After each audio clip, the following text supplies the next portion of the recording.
Hey guys, are you having difficulty understanding perfect competition as a market structure, or are you finding it difficult to draw the diagrams and evaluate perfect competition?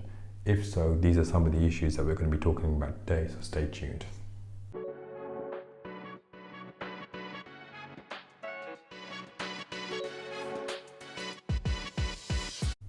Hey everybody, welcome to Progress Us. I'm Mohsin, and the aim really is to simplify economics.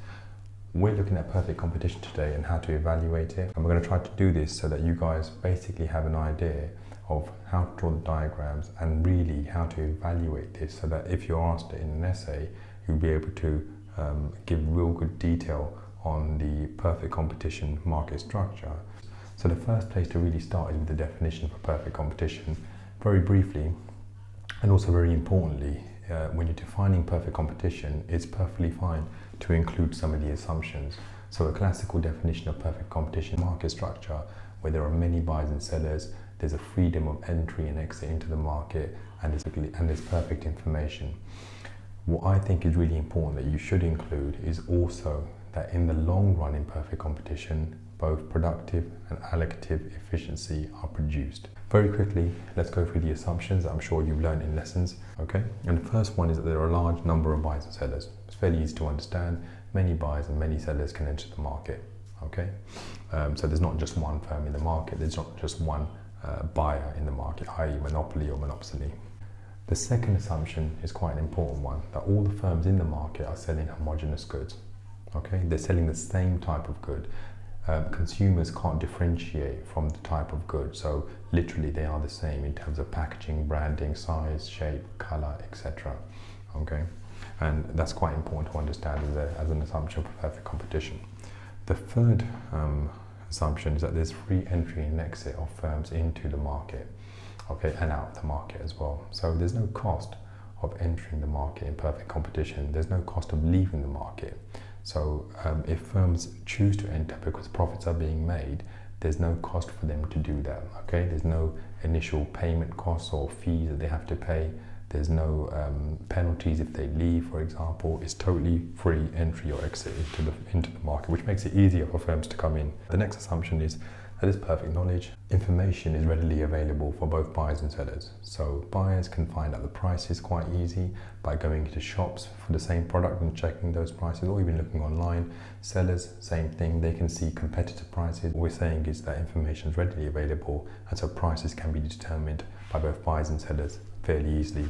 The next assumption that they're profit maximizers, that all firms in this market try to profit maximize.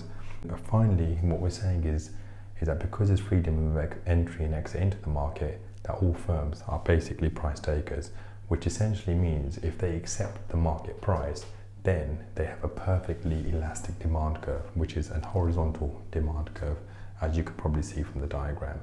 So it's important that you have to remember these assumptions, because you can talk about them in your essay question.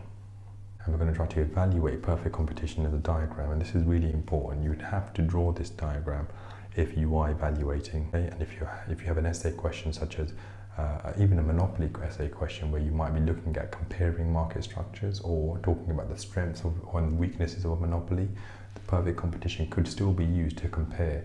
So what we have on this side, okay, is the market diagram, which is the demand and supply diagram. We have an equilibrium of P1 and Q1. On this side, and what we have is the individual firms diagram. And what we're showing here is what the individual firms do in reaction to the market price. Now, knowing that firms are price takers, okay, they accept the market price, knowing that there are many buyers and sellers that can come into the market freely without any issues, what we see is that when the equilibrium supply and demand is met, okay, and the market price P1 is given, we take that price P1 across to the individual firms diagram, and we essentially, because the price is fixed and we have to take it, the demand curve for the individual firm is perfectly elastic, as discussed in assumption 7.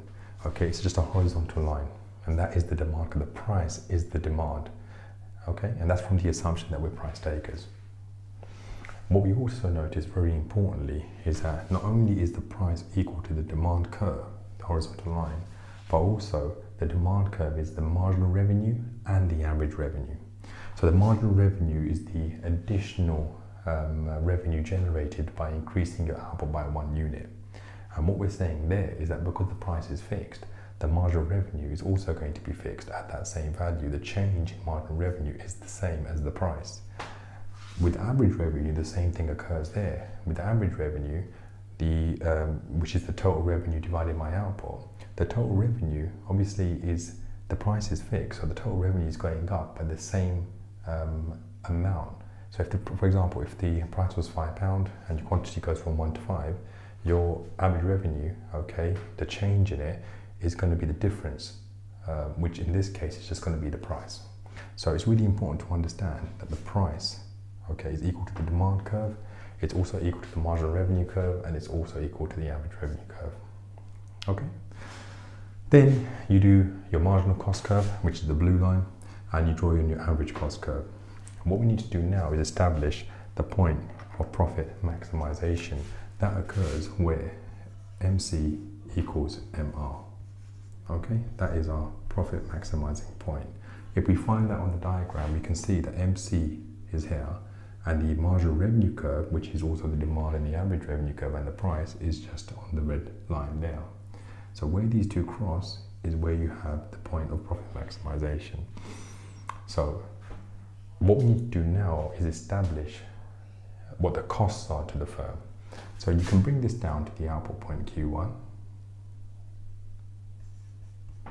But what we need to remember is that if you think about profit, profit is equal to total revenue minus total cost.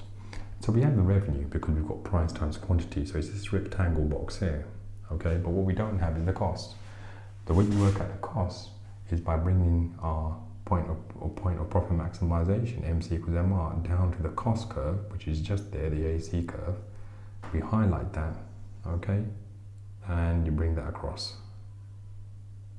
Okay, sorry, and you highlight that C1. It's a bit not straight, but it's not great, but you get the idea. And what you're left with now is a rectangle box there.